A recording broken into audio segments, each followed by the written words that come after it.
नमस्कार, study with Kailash भोगना की यूट्यूब चैनल में फिर से आपका स्वागत। उत्तराखंड जीके पर आजकल चर्चा चल रही है। आज का टॉपिक है वन्य जीव विहार। तो सबसे पहले जो वन्य जीव विहार उत्तराखंड में बना हुआ है गोविंद वन्य जीव विहार।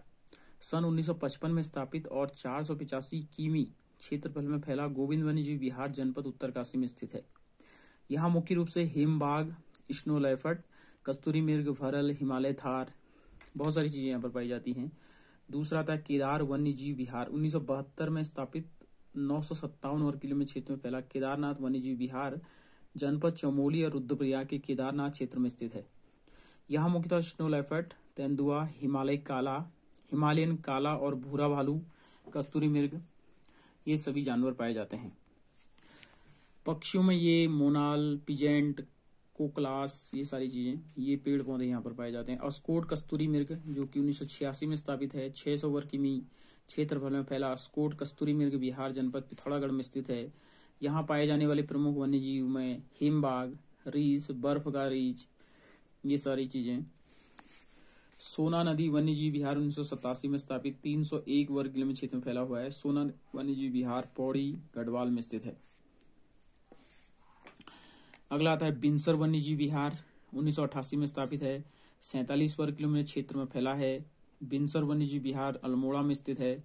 यहाँ पाए जाने वाले प्रमुख वन्य जीव तेंदुआ है, काला भालू है, घूरल है, काकड़ है, ये वनस्पतियां यहाँ पर पाई जाती हैं। बिनोग माउंटेन क्वेल वन्य जीव विहार 1993 में स्थापित है। 11 वर्ग किलोमीटर क्षेत्र में फैला बिनियोग माउंटेन क्वेल वन्य जीव विहार देहरादून में स्थित है। क्वेल, ठीक है। यहाँ पाए जाने वाले प्रमुख वन्य जीव घूरल है, काकड़ है, लंगूर, बंदर, ये सारी चीजें यहाँ पर पाई जाती हैं। अब आते हैं आरक्षित में संरक्षण। आरक्षित में देखते हैं आसन संरक्षण आरक्षित, देखो 4.44 वर्ग किलोमीटर क्षेत्र में फैला हुआ है। 2005 में स्थापित आसन संरक्षण देहरादून में स्थित है। झिलमिल आरक्षित क्षेत्र 37.83 वर्ग किलोमीटर क्षेत्र में 2005 में स्थापित है, लेकिन ये है हरिद्वार में।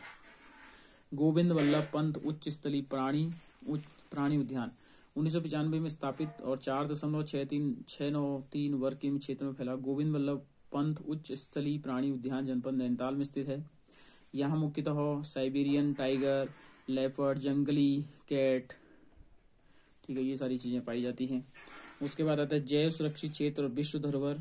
वनस्पतियां, जीव जंतुओं और सूक्ष्म जीवों की विविधता और एकता को बनाए रखने, पारिस्थितिकी विज्ञान और पर्यावरण संबंधी अन्य मामलों में अनुसंधान को प्रोत्साहन देने और शिक्षा, जागरूकता तथा प्रशिक्षण की सुविधा प्रदान करने के उद्देश्य भारत सरकार ने उत्तराखंड के चमोली, बागेश्वर तथा पिथौरागढ़ जिले में 5860.6 वर्ग किमी में नंदा देवी जैव मंडली सुरक्षित क्षेत्र की स्थापना 1988 में की। इस जैव मंडली सुरक्षित क्षेत्र के अंतर्गत अवस्थित नंदा देवी राष्ट्रीय उद्यान चमोली और फूलों की घाटी राष्ट्रीय उद्यान चमोली के क्रमशः 1988 और 2005 में यूनेस्को के विश्व धरोहर सूची में शामिल किया। वन्य जीव बोर्ड वन्य जीव संरक्षण अधिनियम 1972 की धारा 6 में वन्य जीव प्रबंधन के साथ साथ जनमानस की आकांक्षाओं और अभिरुचियों को जोड़ने के उद्देश्य राज्य वन्य जीव विहार वन्य जीव बोर्ड के गठन की व्यवस्था है 1972 में, ठीक है। मुख्यमंत्री की पदेन अध्यक्षता वाला यह बोर्ड सुरक्षित क्षेत्र स्थापित करने हेतु वन्य क्षेत्रों का चयन, वन्य जीव सुरक्षा और संरक्षण की नीति का निर्धारण और अनुसूचियों से संबंधित प्रकरण को निर्धारित करता है। खनिज संपदा देखते हैं। चूना पत्थर राज्य के देहरादून, टिहरी, गढ़वाल, पौड़ी गढ़वाल, चमोली जिलों में पाया जाता है, ठीक है। देहरादून के कालसी के पास स्थित मंदारम क्षेत्र और बारकोंड क्षेत्र में उत्तम किस्म के चूने पत्थर पाए जाते हैं। मंदारम और बाराकोंड कहाँ है? कालसी में है, देहरादून में। यहाँ चूना पत्थर बहुतायत में पाया जाता है। यह सीमेंट उत्पादन के लिए उत्तम श्रेणी का पत्थर है। देहरादून के ही ऋषिकेश क्षेत्र में चूना पत्थर के भंडारों की खोज की गई है। इस जिले के मसूरी में क्रीम रंग का भारी सख्त चूना पत्थर भंडार उपलब्ध है। टिहरी के लोरानी, आगरा, खाल, नागनी और नरेंद्र नगर में चूने के भंडार हैं। पौड़ी में ऊखीमठ तहसील और अलकनंदा घाटी, पिंडर और लोहावा पट्टी के मध्यवर्ती भाग में विपुल मात्रा में चूना पत्थर उपलब्ध है। डोलोमाइट चमोली के पिपली कोट और रुद्रप्रयाग में पाया जाता है। इसके अतिरिक्त अल्मोड़ा, नैनीताल, पिथौरागढ़ जिले में गंगुली हाट में भी चूना पत्थर पाया जाता है। संगमरमर मुख्य रूप से देहरादून एवं टिहरी जिलों में तथा गौण रूप से चमोली के अलकनंदा और बिरही गंगा घाटी में पाया जाता है। मैग्नेसाइट कुमाऊं मंडल के अल्मोड़ा तथा पिथौरागढ़ और गढ़वाल मंडल के चमोली में मैग्नेसाइट के साल भंडार है। यह न केवल राज्य बल्कि देश का भी मैग्नेसाइट भंडार का प्रमुख केंद्र है। चमोली के जोशीमठ, तपोवन, पोखारी, मंदाकिनी घाटी, पिंडर घाटी में मैग्नेसाइट पाया जाता है, जबकि अल्मोड़ा के झिरौली क्षेत्र तथा पिथौरागढ़ में चंडाक क्षेत्र भी मैग्नेसाइट का प्रमुख केंद्र है। लौह इस्पात के क्षेत्र में देखते हैं टॉल्क या सॉफ्ट स्टोन, यह अत्यंत कोमल खनिज है जो कि राज्य के चमोली, पिथौरागढ़, अल्मोड़ा जिले में पाया जाता है।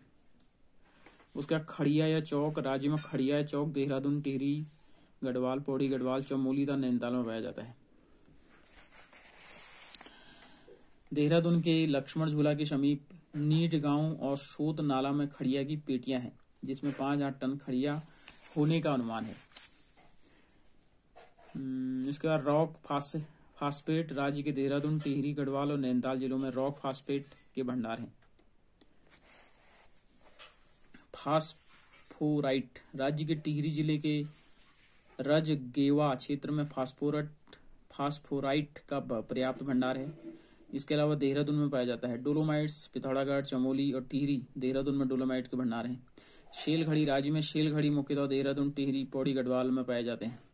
गंधक और मासिक, राज्य में गंधक की खोज सर्वप्रथम 1957 में चमोली के नंद प्रयाग से लगभग 51 किमी पूर्व स्थित रूपगंगा घाटी में 114 ग्राम के समीप स्टिफिक शिलाओं में किया गया था। गंधक की खोज 1957 में चमोली में ही किया गया है। इसके अलावा देखो बेराइट्स और एडालुलसाइट, ये भी देहरादून में है। स्टेटाइट अल्मोड़ा में पाया जाता है। एस्बेस्टाइस खनिज पौड़ी गढ़वाल में है, जिसमें देहरादून में ज्यादातर पाया जाता है। लोहा नैनीताल, पौड़ी, टिहरी में पाया जाता है। तांबा चमोली, पौड़ी, टिहरी, देहरादून आदि क्षेत्रों में पाया जाता है। कोयला सर्वेक्षण किया जा रहा है। शीशा पिथौरागढ़, अल्मोड़ा, नैनीताल, टिहरी, पौड़ी में पाया जाता है। तो ये कुछ खनिजों से संबंधित महत्वपूर्ण तथ्य थे। खनिज राज्य खनन नीति देख लेते हैं। नवंबर 2000 के गठन के पश्चात राज्य में 4 नवंबर 2001 को राज्य के लिए जिस खनन नीति की घोषणा की, उसके अनुसार वन क्षेत्र के स्थित खांदू में खनन कार्य उत्तरांचल वन विकास निगम तथा अन्य राजस्व क्षेत्रों में खनन कार्य गढ़वाल मंडल निगम द्वारा, कुमाऊं मंडल निगम द्वारा किया गया। इस नीति के तहत खनिज निधि की स्थापना की गई, जिसके अंतर्गत राजस्व 5%, मुख्य खनिज में 5%, उप खनिजों से एकत्र करके इस निधि में जमा करने का प्रावधान है। तो ये वाला अध्याय जो हमारा था वो पूरा होता है आज। तो कल हम एक नए अध्याय पर चर्चा आपके सामने करेंगे। तब तक के लिए इजाजत दीजिए, नमस्कार।